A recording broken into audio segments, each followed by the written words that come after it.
None of my usual network of mechanics could have told me what that was. What in your area surprised you in terms of what would sell? We have had problems. They are very different to petrol and diesel.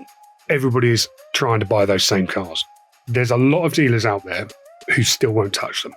Welcome to this week's episode of the Drivetime Podcast. I'm joined in the studio this week by James Baggott, who's the editor-in-chief of Car Dealer magazine. This is a fantastic episode. Not only does he write magazines and publish a huge amount of content, he also runs his own AI-designed car dealership. So if you haven't learned anything about technology, this is an episode for you.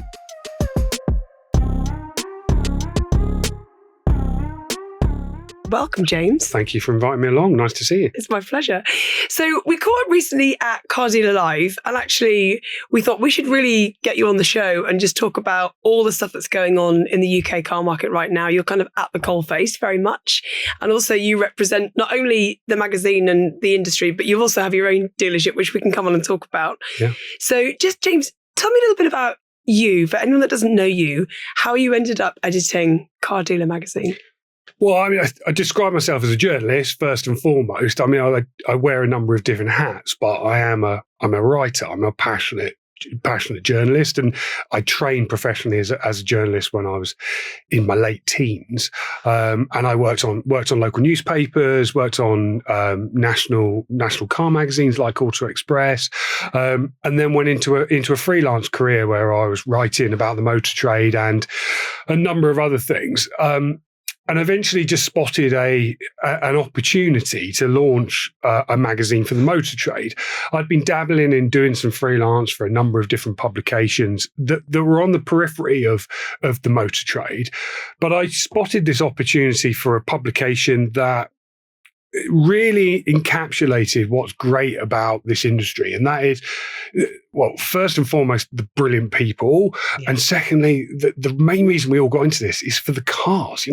This is an amazing industry that's built around exciting, brilliant products that we love to own and want to own. Yeah. And I wanted to capture that in a publication for those people working in the motor trade. A lot of us are dragged into this business because of that petrol head in our veins, or petrol heads in our family who have pushed us in this direction. Yeah. So that's how I ended up writing about cars and producing that magazine, Car Dealer magazine. So back in 2008, I incorporated my business, launched the first issue, went out there and saw some suppliers. I'll never forget some of those conversations with the likes of number of different suppliers in this industry. Actually, they're in the boardrooms pitching this idea for a magazine to them, and some of them bought into it. And I paid for that first issue with a personal loan.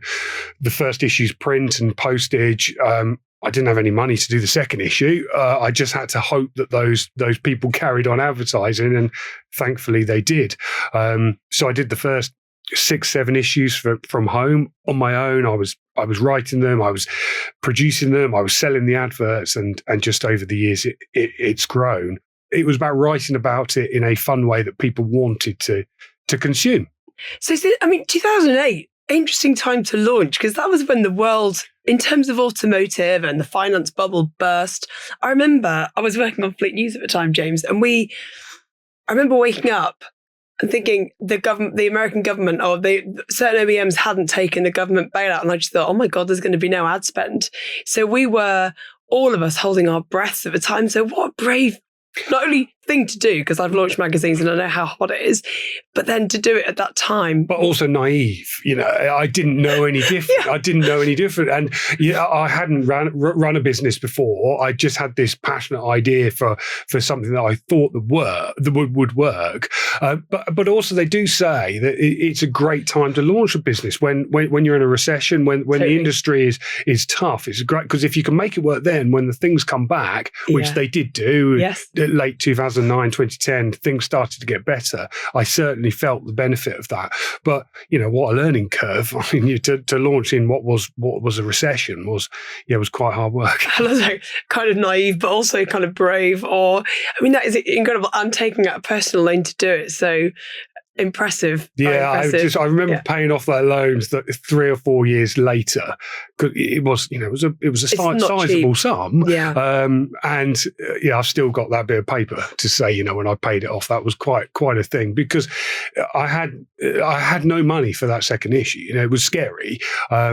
But we were backed by some great people in this industry, some people I will remember forever, and some people who are still advertising with me today, which means a huge amount. There's some 250 odd issues in. Yeah, crikey. So you've seen a huge amount of peaks and troughs in that time, I dare say. Yeah, I mean, COVID was probably the biggest. I'd been producing a printed magazine every month up until that point in time, and COVID came around, and it was an incredibly difficult time for everybody. But for a very small business owner like myself, I had a publication that I was going to be sending to dealerships that were closed. It was going to be landed on forecourts that would have nobody there to open it. So how could I rightly say to those advertisers that their message would be read? I couldn't. So, at that point in time, I didn't have a business really. So we had to completely turn things on its head. We went completely online, focused the business online. We stopped printing the magazine. We went digital completely, digital first. And it supercharged the business. It made a massive difference. And during that COVID time, I, like everybody else, was sat at home, but I was frantically searching for the next story, trying to inform the industry what was happening next. Yeah. We broke the news about when dealers could open, how they could open. And our traffic on the website was extreme. Yeah. We'd never seen anything like it before. I mean, just to give you an idea, in 2019, we would do around 250,000 unique visitors a year. We're now doing that every 2 weeks. So the difference has been monumental. Yeah. We're doing roughly 12 million unique visitors to our website every year now. And that comes from that hard work that we put in during COVID. Yeah. One of the things I did is I wanted to connect the industry as much as I could. So I launched a series called Car Dealer Live, where every day at midday, I did a live interview with somebody in the industry, Robert Forrester, Graham Potts from Eden. Loads of different people came on, and they were explaining how they were finding their feet during this difficult time. And I think that really helped us as a brand. I didn't do it for that reason. I did it because I didn't have much else to do. No, but it brings the industry together. And I think what we saw in COVID, and I remember Nick King talking about this, is that we saw, and we were all kind of logging into Zoom calls and meetings, and I was freelance at the time, and my whole business just literally went, so I had to get a job not long after that, because I was about to set off a huge amount of training in Scotland. They closed Scotland. I was like, oh, I need to rethink my life. So yeah, it was a bit of a shock, but what we saw in COVID was development that would have taken 10 years took 10 weeks, because you just go, we can't wait. We are not going to drag this out. Everything just had to be done. And the dealers were really agile. They set up, remember, I think Neil was one of the Imperial at the time. They were like, right, we're going to do Zooms in pods when people can just do their finance stuff. We're going to have to think differently about it, how we can socially distance, all this stuff. So I think probably the role that you played was critical, because actually everyone was trying to find out information, and you were able to give them clear guidance of how you can now navigate this next challenge. So trade publications have always been really vital for kind of helping you do your job if the content's right. So it sounds like you absolutely nailed it. Thank you. I mean, it was a difficult time for everybody, and I don't think we would have ever have gone to make the decision to shut a printed magazine and go purely online had it not been for COVID. Yeah. So just like those dealers you've described are changing their businesses rapidly, I had to do the same thing. I mean, I remember sat there with my head in my hands, when lockdown was announced. I honestly did not know what to do. And I had a great team around me, and we just said, right, this is the opportunity to go digital first. Let's do it. We can produce a digital magazine. We can produce the website, really supercharge it, help inform the industry. And off the back of that growth has continued. So in some ways, I look back at it and think it was a very difficult time. It was very, very stressful. Yeah. But I wouldn't have the business I've got today if it was not for that. We've seen a huge kind of explosion of digital tools coming at dealers. So How are they navigating all of this change? Because they're looking to you to help guide them, but how else do they kind of make decisions about how they engineer their businesses? And we'll come on to talk about your own AI-driven dealership later, because I'm really fascinated to explore that. There are huge amounts of different things that dealers can take on all the time, and even covering it from the Car Dealer Magazine side and running my dealership, we hear about them all the time. You could have a meeting with a different supplier every single day that wants to pitch you something different. So it is very, very difficult, because what you end up doing when you're running a dealership is you end up getting into a rhythm that works, and disrupting that rhythm is quite difficult. So that's what a new supplier wants you to do. They want to try and improve that.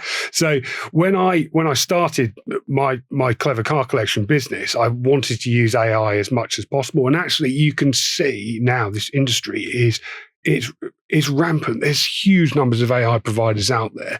I was out at the NADA conference in Vegas earlier this year, and it was everywhere.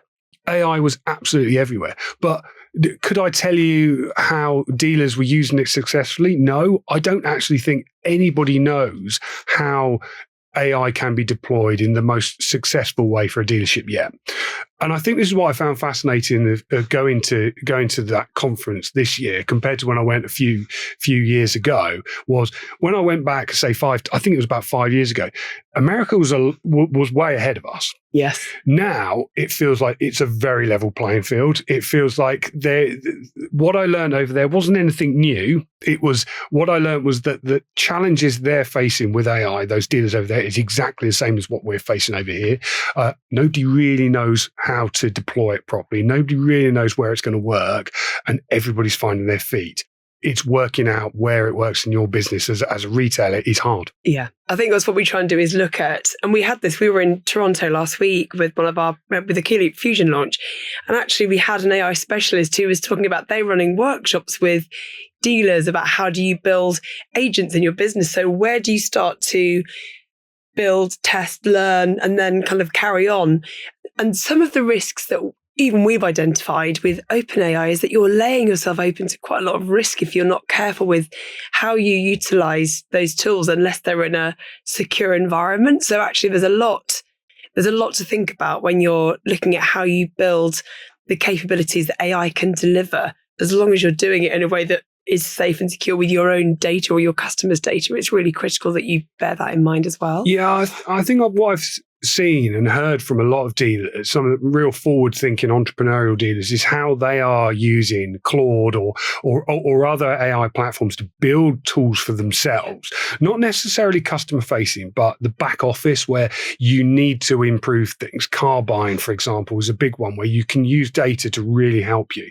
It's something that I've really focused on in my business, and AI tools to help you analyze that and work out which cars to buy can be done and can be built. So there's a lot of clever dealers out there that are just playing around with this and going, that's annoying. I don't like doing that. That's taking up too much time. So how can I improve it using an AI solution? Yeah. And I think it's so time consuming, isn't it? If you were to look at how could you analyze days in stock, what was it? How does it match to your, whatever consumers are searching for? Because actually all of that data has been around for a while. Yeah.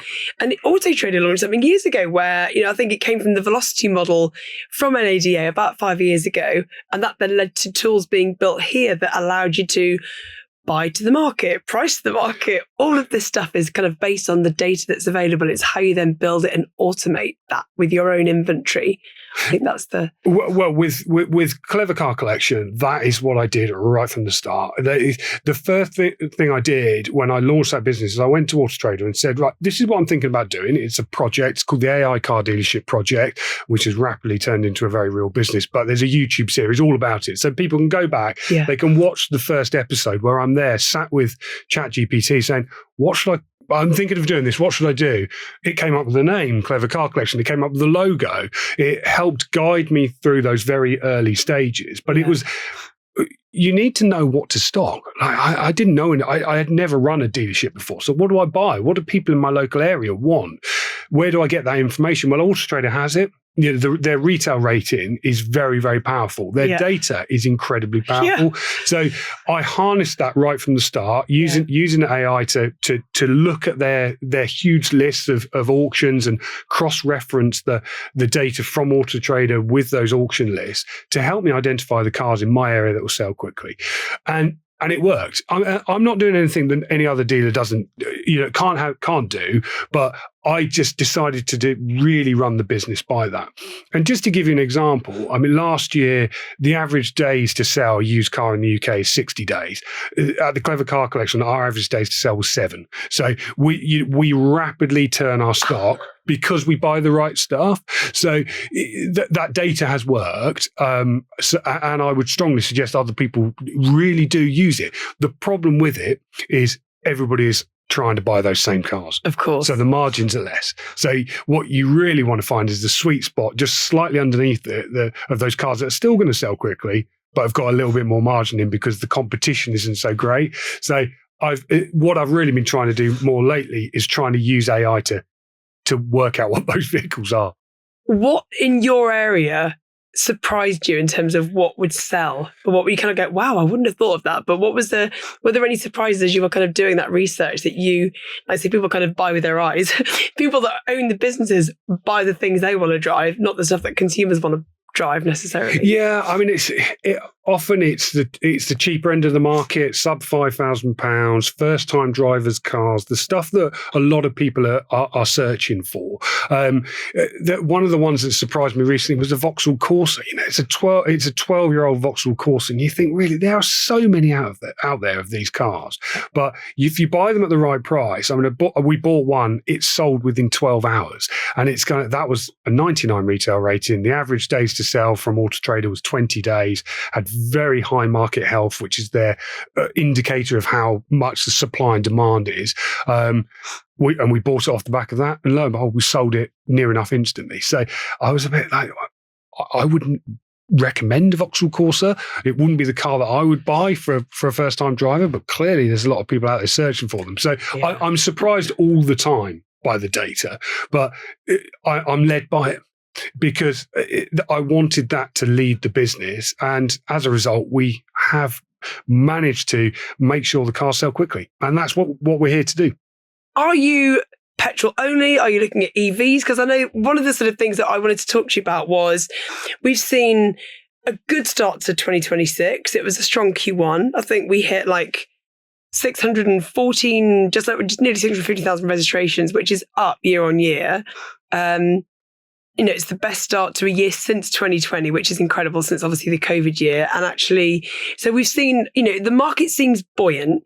So it's a top line positive number, but actually it's quite complicated underneath that data. Some retailers are performing really well. Some brands are performing really well. Some are struggling. So what's the kind of feel of, we can come on and talk about EVs and what you're hearing from dealers, but I think fuel prices doing what they're doing, people are a lot more curious always when it's pricey at the pump. So could just give me what you're hearing from dealers because you have like a whole WhatsApp group situation going on. So you get instant feedback from a lot of these stories. Yeah, absolutely. I mean, a lot to unpack there. I think, in terms of the market, firstly, I think it depends on who you're representing in the new car world. Chinese manufacturers are surging ahead. They are doing incredibly well. They're driving the market. It is the biggest change I've ever seen in this industry. I mean, I've been writing about it for 20 years, and I've never known a time like it. I'm sure we'll probably come on to Chinese vehicles, but that has driven the market this year. So the new car dealers I speak to, some are doing quite well if they're representing Chinese brands. Others are not doing quite so well. You think back to Car Dealer Live, there was a couple of reasonably negative sessions, weren't there? There were some people on that stage who weren't particularly buoyant about the market. So I think the numbers tell a certain picture, but from what I'm hearing out there, the new car market is tough. And it's not as positive as the numbers may portray. It's going to be a stable year, I think, this year. We had a 2 million-ish market last year. We're going to have a 2 million-ish market this year. As part of that, the Chinese share of that market is growing rapidly, 10% last year, likely to be 20% this year. Well, with the market top end not growing, that share's got to come from somewhere. Yeah. So there are a lot of brands under a lot of pressure. I do not think all of them will survive.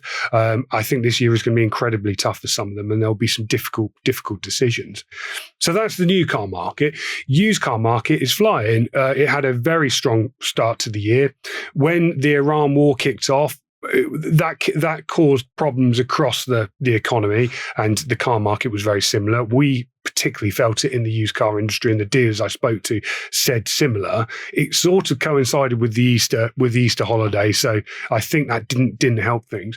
But April, I mean, we've had our best ever month. It's been very, very buoyant this month, and the used car dealers I'm talking to, they're doing well. It's very competitive out there. There's not much stock. We've got a knock-on from those COVID years, which is really impacting a lot of retailers this year, and it's putting margins under pressure. So it's not all rosy, but what I love about this industry is that it's run by very entrepreneurial people who will fight and battle to make the very best of it. And on the other side of my life, the Car Dealer magazine side, I'm writing about some of these great stories all the time. And it's inspirational. There's some people who have really made a success of it. So it will be interesting to see how this year pans out, because I think it is one that is going to be a year of change. And I think when we come together at Car Dealer Live next year, we will be talking about some very, very big headlines, I think. So predictions for next year, when you see what he has in terms of brands that you think may not have made it, or big dealer groups that may not have made it, because we've seen couple of supermarkets, one particular has been announced this week that they're closing. So what's kind of behind the headline of that? So, I mean, the car giant story is one that's multi-layered. That's been an incredibly successful business for 50 years. A huge retailer that was stocking at one point 5,000 cars.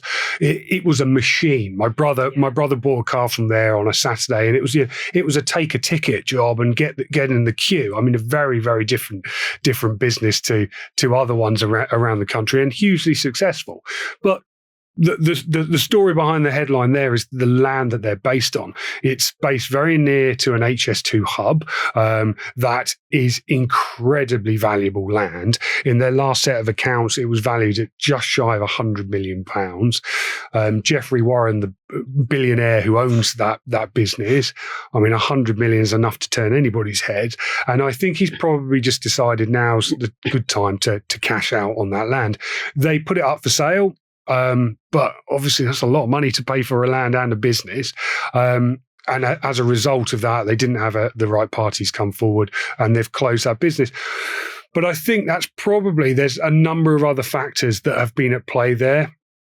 Used car supermarkets have had a tough time. I've mentioned the fact that used car supply is dwindling. It's harder to buy those cars, and when you are stocking huge numbers of them, that's going to hurt, especially when it's impacting your margins. So I suspect that had some impact too, and it would have been a very difficult decision, but not one that is not unusual. We've seen Peter Vardy close his businesses. Inchcape closed theirs. Their used car site Sytner changed from Car Shop to their Sytner Select, but closed a lot in the process.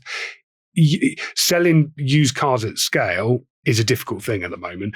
And I think that's probably a little bit of the story for Car Giant as well. But the real reason, I think they probably decided to cash out on that land. What's the kind of feeling of used EV? Because I think used EV's got a bit of a bad rep previously. And my view on that is you don't know how any petrol vehicle's been driven. So why would there be, it's a motor, whether it's a petrol motor or an electric motor. But there was this kind of bizarre charge anxiety or battery health anxiety that seemed to be holding consumers back, or certainly affecting residual values. Where are we now with that? What are retailers thinking about that? I mean, there's a lot of things that impact used EVs particularly. I mean, the first thing I would say is there's a lot of dealers out there who still won't touch them. So much so that we're going to be launching an event like Car Dealer Live purely about electric vehicles, because I think there's a really important education piece to be had there about how to source them, how to sell them, how to recondition them, because a lot of dealers are scared. We at Clever Car Collection have bought a lot. when the Iran war kicked off, the first thing I did was went out and bought a lot of electric cars. And as a result of that, we've sold them very quickly. I bought an MG ZS EV last week. We sold it after a day. Some of these electric cars are very, very popular. And we have had problems. They are very different to petrol and diesel because, well, you struggle a little bit to find the expertise. And just to give you an example of one of the problems we experienced, we had an electric e-Golf that wouldn't fast charge. We searched high and low for the reasons that could be. We looked at the charger, we looked at the onboard charger, we looked at loads of different elements, like even the clip that goes into when you plug that fast charger in. Do you know what the reason was that wouldn't charge? It's because the air conditioning gas was empty. It didn't have enough gas in the aircon. And the electric car needs the air conditioning to cool the battery when it fast charges. And if it hasn't got it in there, it will say, I can't do it. Well, but it won't tell you why. It won't tell you why. We didn't know. We didn't know why. And it was only because of a chance phone call with an EV expert. They said, have you checked this? But this was, and this is after I've bought that car back from a customer. I had to buy it back because they were unhappy it didn't fast charge. And then we were trying to fix it for weeks. So that is one example of the quirks with electric vehicles that people just don't know about because they haven't experienced it. I mean, none of my usual network of mechanics could have told me what that was. So that is a prime example of why it is difficult. Yeah. And I can see why some dealers don't do it. But the demand is there. If you retail check the vehicles, they are in very high demand. I had a Seat Me electric car last week that I had 15 phone calls on a day. I could have sold it 15 times. I ended up selling it to a guy in Birmingham. We've delivered it to his house. Because there are some of these cars are in very, very high demand. So we buy quite a lot of them now. They're a little bit more expensive, but they're starting to drop into the territory we operate in. And some of the early Nissan Leafs, sub £5,000, a lot of people think, well, even though it's only got 70, 80 mile range, that's fine just to get around to the shops. Yeah. And a lot of people are dipping their toe into the market. We sold one Nissan Leaf last week to an 80-year-old couple. It was their first electric car. They just put solar panels on their house, moved into a more eco-friendly home, downsized, and wanted an electric car off the back of it. So if people like that can do it and they're happy to do it, I think there's probably plenty more customers out there for it. I have a hybrid, but I'm kind of not regretting it. I love the car, but I think it's meant to be 50 miles. It never is. And, it's always about 30, 35, but it's enough to do the station run. One of the things I would say is I've talked as many people out of electric cars as I have into them in the dealership because they're not right for everybody. I had somebody who turned up, wanted to buy a Nissan Leaf. I said, how are you going to charge it? Have you got a driveway? Oh, no, I'm going to go and do it at Tesco. I said, this is not the car for you. No. That is not an efficient way of doing it. It's going to cost you too much money and that will be a pain. So there is an education piece there with dealers. Yeah. You need to tell some people that it's not right for them. And I am a little bit of an EV skeptic. I don't really like them, if I'm honest. I'm a petrol head. I like the sound of cars. I don't enjoy the way electric vehicles drive. Yeah. But we've recently taken a Tesla Model 3 in, which I bought for stock. It is amazing. It was so much so that I ended up producing a video for our YouTube channel about how cool this car is because it's a piece of tech. And this was it is technology with wheels on it. Absolutely. It really is. They are a tech company that have built a car and it really shows when you get inside a Tesla. This was a 94,000 mile Tesla Model 3 that was sub 10 grand. I mean, that is a huge amount of car for the money. So there's even for people like me who are a bit of an EV skeptic, you can be converted. I love it now. Yeah. I'd still want something slightly exciting in the garage too, but I understand where they work. The stressful bit is if I run out, I can't fill it up or I don't know where I'm going to fill it up. I think that's the bit where people get nervous about it. But most EVs now will tell you where the charger is, if it's available. What you need to do is when you get there is check.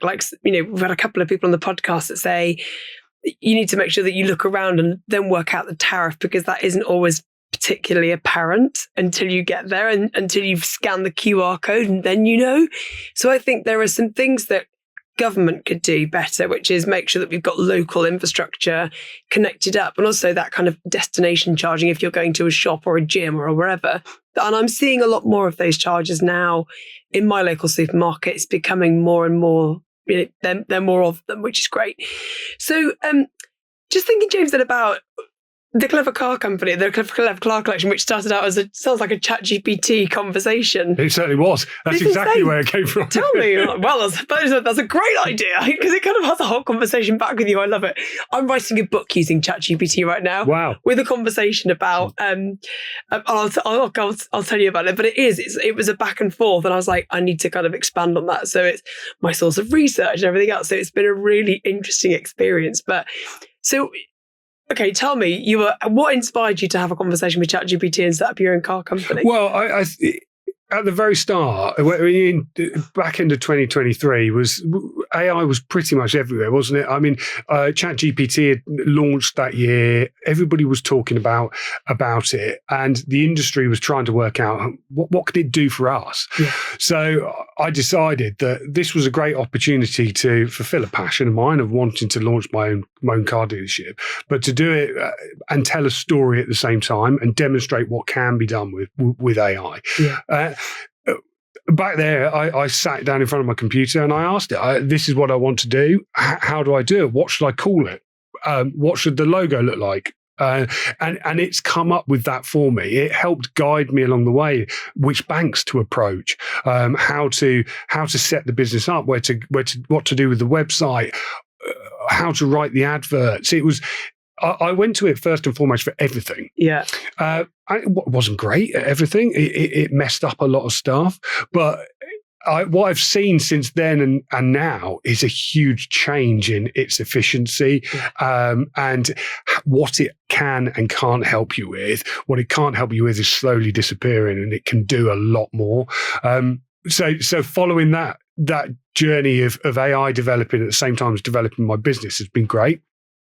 We've tried a lot of products and services that are AI based. So at the moment, if you ring the dealership and you can't get, and we don't answer the phone, AI will answer it for you. You'll talk to an AI version of me who will tell. Does it have your voice? We tried for it to have my voice, but my voice was a little bit too annoying. So we went with a different version. But you will speak to an AI version of us who will say what cars are available, are opening out, and you can have a conversation like we are. Yeah, it can't answer everything, no. But if it can't answer it, it will transfer it to Moneypenny, who is the provider of this, and they have a human on the other end who will answer the question. But it's great for a small business like us, who can't always get to the phone because we might be with a customer or dealing with something else. It's a great way of making sure those leads, which we pay a lot of money for, are answered. Yeah. We've dabbled in using AI to answer those leads. That has been successful in some places and not quite successful in others. The thing with AI is it can be forgetful. You think that if you're training up an apprentice, a human apprentice, you have to tell them a couple of times, but they will remember and they'll know how you want it done. AI is not quite the same. It can be a bit frustrating in that you can tell it how to do something one way and it will forget. I'll give you an example. We had a lead-based system that answered leads. On one Sunday evening, it got a lead from a customer who said, I want to buy your Mitsubishi ASX. I'm happy to pay the price in full. Can I pay on card and can you deliver on Tuesday? And it went back and said, yeah, that car's still available, but we don't do delivery. Well, and she came back and said, but you told me last week you do delivery. And immediately at that point in time, I turned the AI off, picked the phone up, sold her the car, delivered the car on Tuesday. That was very, very close to losing me a sale. I mean, it's luckily, obviously, you were tracking it. I did because I was a little bit I wanted to make sure we don't get huge numbers of leads. We sell 20, 25 cars a month. So it's not a huge number, but I wanted to make sure I paid close attention that it was doing it. So we turned that off in the end. But on the front end of the website, there's an AI solution. It's called Jamie, Jaime. Sort of see what I've done there. But you can have a conversation with it. It can ask. You can ask it questions about our cars. It will compare them. It's very good. There's lots of things that we've tried with it, and some have worked and some haven't. What I'm working on now is building solutions for myself. I really want to build AI solutions for car buying. I want to improve some of the things in the back office that take up time. We have to log into 15 different systems to sell a car. There's a lot of rekeying. Yes. It's very frustrating. It's very time consuming. And really, I shouldn't be doing that. It should be, there should be an AI agent who just, I've sold the Ford Fiesta. Can you do my handover pack, please? It knows it should know what that looks like. Again, going back to the human apprentice, he knows what it looks like. So that's what I'm looking at doing next. So yeah, it has been successful in places and not so successful in others. But I would say to other people, just get out there and try it, because there's so many solutions out there, and some will work for you if you're a bigger dealer or a smaller dealer. Some will and won't. So yeah, just give it a go. I think so. Just coming back, a couple of things that you said early on when we started talking, James, was originally I used it to try and help me source stock, and I plugged it. So it sounds like you've built integrations into, and obviously that's kind of what we do. That is our stock and trade, is like we have systems that integrate, and the double keying thing is insanely crazy why we still have to do any of that. It should automatically just populate all of my systems. So we're building, I think, a lot of that AI capability now so that our own systems have automatic updates. So you don't have to, and it will kind of fetch the updates when you know you've had them. But I love that. Do the handover thing, do that. Or can we please do house buying next? Because that's the other thing that needs major disruption, because that is unnecessarily painful. So starting with finding stock and then building a website, sort of what did you use? A templated system? How did you kind of build all of that? And how do you start to does the AI build the code for you to pull it in? Just talk me through some of that. I mean, back in 2023, what I wanted it to do, wasn't able to do. So I had this grand plan of wanting to get all of the auction catalogs from Motorway, CarWow, and the other auction platforms out there on a daily basis, plug them into AI, upload the spreadsheets, give it access to Auto Trader's data, and say, tell me which cars to buy. Yes. Based on this location and these things, shortlist it for me. But then it couldn't do it. It simply couldn't do it. It would make up registrations. It would make up data. It would hallucinate and imagine stuff. And at that point in time, that was frustrating. And I go back to some of the early videos, and there's me trying to do it with ChatGPT, and there's my colleague doing it with a spreadsheet, and he's more successful than I am using AI. And it's at that point you think, well, that's not a solution. That's not helping me. But going back to how improvements have come about, the advent of Claude is a real game changer, really, for these sorts of things, because it's much better at developing code. It's much better at producing those solutions to those sorts of problems. So that's what I'm working on at the moment. I wanted to go back. I wanted to do what I wanted it to do back then more successfully. So we did. It worked to an extent. The learnings that we had from that, we've used throughout the business. So, Auto Traders retail ratings are powered by AI. I will plug in the data of our sold stock into ChatGPT to help it analyze it quickly. I put in all of the data from when I bought the car to when I sold it, what Auto Trader predicted the days to sell would be to what my actual days to sell would be, the margins. It knows everything. So it can say, well, look, this Mitsubishi ASX, for example, was a good buy. Yeah. You sold it really quickly. You sold it 19 days quicker than Auto Trader said, and you made more money. So try and find more of those. Are they still good retail ratings? So I use it as a companion, as someone to bounce off. And when you're running a business with, there's 3 of us in it, a small number of staff, it's nice to have a very smart, very clever assistant who can look at big data quickly. And I think that's it, isn't it? Looking at the big data quickly. It's such a massive time. It saves me hours of, pulling stuff together. I'm now thinking about where else can I deploy it in my life? Because it's just, I used to have a 6-column calendar for my kids when they were all in different schools. And it was like, oh my God. And it was manual. I would sit down with a cup of tea and write all the diaries. And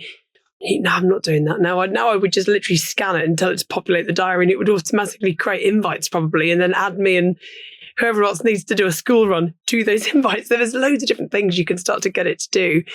One of the things I love when we were doing a lot of product development then was kind of the what happens now, but wouldn't it be great if? Yeah. So that wouldn't it be great if is exactly what you've described. It's like, wouldn't it be great if it could just like compare this with this and then do all of the shortlisting for me? What's on your kind of wouldn't it be great if thinking now? Well, I mean, it goes back to having, I often describe it as I sort of want an Iron Man's Jarvis, but for me, someone I can speak to and say, create that handover pack for that Ford Fiesta. And it knows what Ford Fiesta it is because it's got access to my DMS. It knows that we've just sold it. It knows where it has been sold from. It knows how much it was sold for. And it just does it.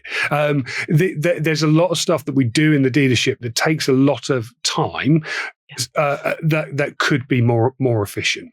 There are other elements of the business that are worth putting our time and effort into. I mean, one of the things that we spend a huge amount of time on is creating our adverts.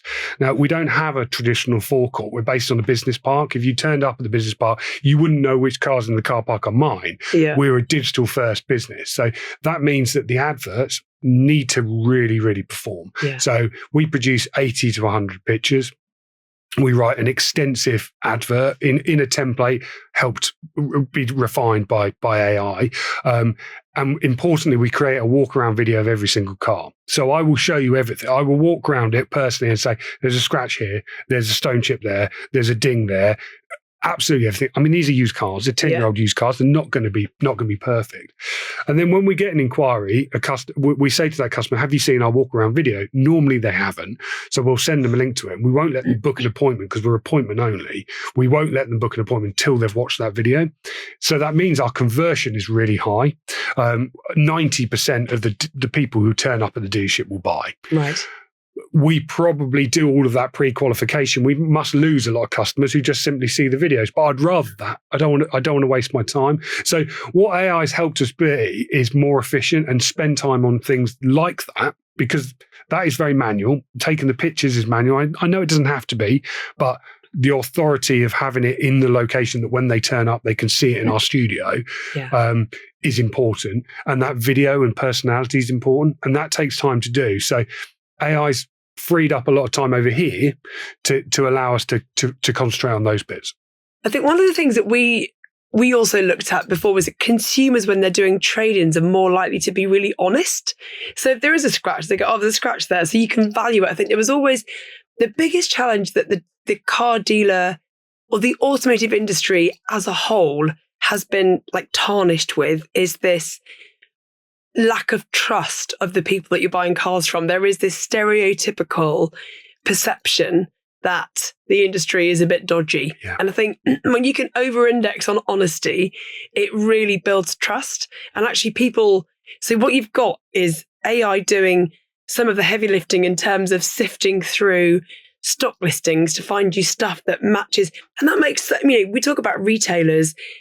If you're buying groceries and you walk into your local supermarket, it doesn't stock a load of stuff that you're not going to want to eat, because the retailer knows what its local community is likely to buy. And that varies postcode to postcode. And it's the same with car dealerships, isn't it? Your demographic varies postcode to postcode. So there's a lot of logic, and that's why every Auto Trader search starts with a postcode. Yeah, I would like to take that to the next level. What I constantly push an Auto Trader for is not what the cars that people are searching for now. I want to know what the cars are in my area that they can't find. What do people want in my area that might not necessarily be available? How do I create this forecourt that caters for those people that they're out there searching and can't find it? And I'm constantly trying to improve that. That's a big part of the business, really. And I think, on the trust, you make a very, very good point.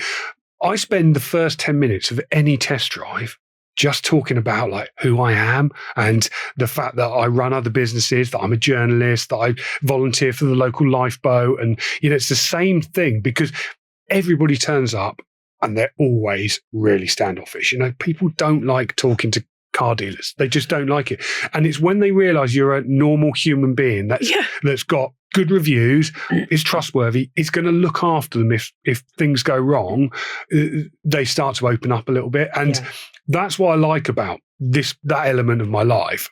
It's very different to Car Dealer Magazine, which is just writing content, which is quite solitary. You're at home sat in front of a computer.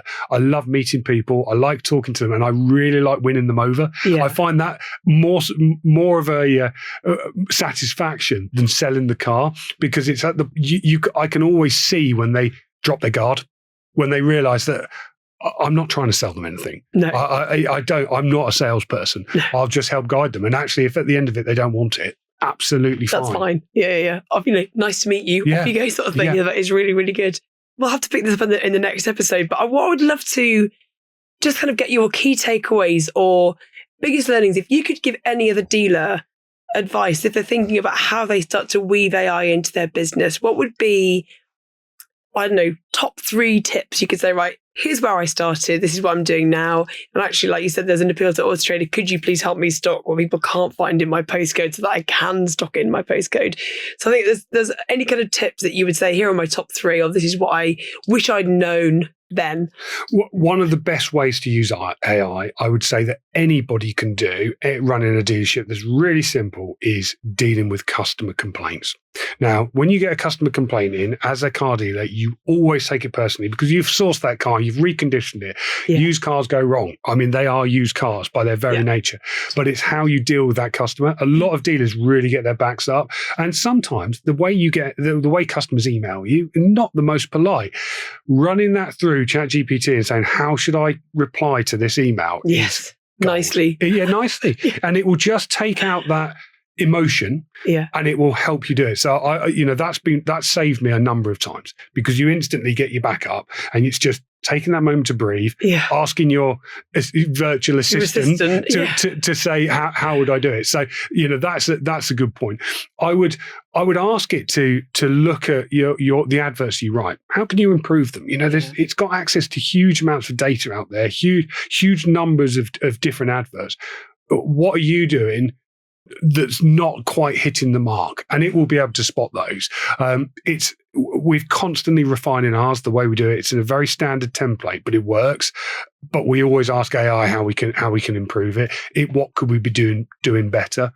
And the other thing I would say is just look at the processes you have in your business, the pain points, and is it something that a computer can do? Because if a computer can do it, AI can help solve it. Possibly, should be able to. Yeah. Especially now with Claude and other AI platforms, there is the opportunity to solve problems that you might not have been able to do before. So I would say just take an hour and try. Ask it. Is this something you can help fix? Because a lot of the time it's the possibilities are pretty endless. You just need to think of those possibilities first and actually put it to AI and say, can you do it? Yeah. So I love that. So customer complaints, make sure it edits your emotional response. Yeah. So don't take it personally. It's like it's not about you. Yeah. I think also people, when they are complaining, they're frustrated. They're complaining because they're frustrated, and that's that isn't something you want them to feel. So you can diffuse quite a lot of that.